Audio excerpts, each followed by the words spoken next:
Pack your bags and get out of my apartment. I want you gone by morning. That's what my husband told me.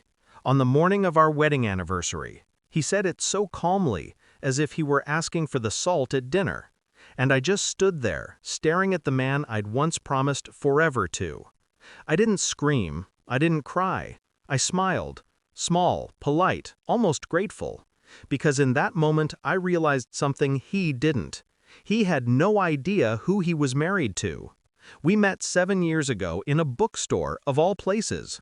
He was holding the same book I wanted, The Art of War. I thought it was fate. He said he admired women who knew strategy. I thought it was a compliment. It wasn't. It was a warning I didn't understand then. Back then, he made me feel seen, heard. He remembered every detail, from how I took my coffee to the name of my childhood dog. I thought that meant he loved me. Turns out, he was just gathering data. The shift was gradual. A missed call here, a late meeting there. He started locking his phone, changing passwords, showering twice a day. I told myself it was stress, work, anything but what I already knew. Then came the lipstick. Not mine. Smudged on the cuff of his white shirt, a faint coral stain he tried to pass off as tomato sauce. I smiled then, too. Because denial is exhausting, and I was tired of pretending. That night, while he slept, I went through his phone. I found messages. Her name saved as Andrew from work. Creative, I'll give him that. I didn't confront him. I didn't break things or cry on the bathroom floor like the women in movies. I just watched, listened, waited. And while he spent nights at the office, I spent mine collecting. Photos, emails, bank transfers. Every lie, time-stamped and cataloged. He wasn't just unfaithful, he was stupid. Joint accounts, shared passwords, my name on everything.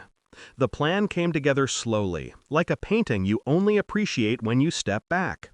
I transferred money, small amounts at first, then more. He never noticed.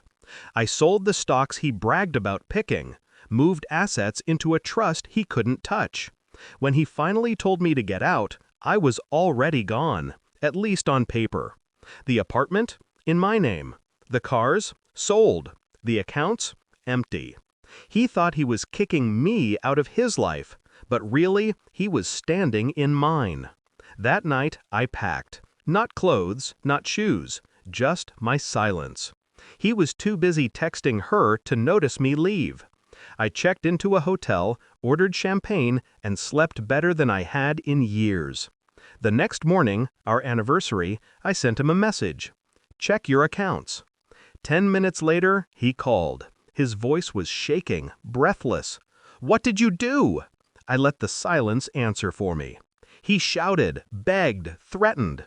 I listened. Then I told him the truth, simple and clean. You told me to leave, so I did. I just took everything that was mine.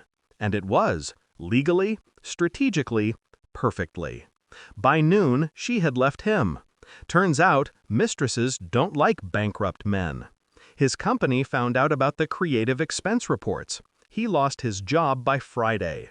The apartment was mine, but I let the bank take it anyway. It felt poetic, like watching a house of cards collapse in slow motion. He tried to reach me for weeks. Letters, emails, desperate messages through mutual friends. I never replied. There's a certain satisfaction in silence. It echoes louder than any revenge speech ever could. Sometimes I drive past the cafe where we first met. He sits there sometimes, alone, hunched over a coffee he probably can't afford. I don't stop. I don't look twice. He taught me something valuable. Love isn't about trust. It's about timing. And mine was impeccable. People ask if I miss him. I don't. I miss the version of myself who believed in him. But she's gone, replaced by someone sharper, colder, free. I used to wear my wedding ring like a promise.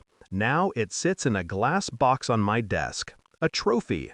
My reminder that sometimes justice doesn't come from fury or forgiveness. It comes from patience, from knowing when to strike, from smiling when they think they've won.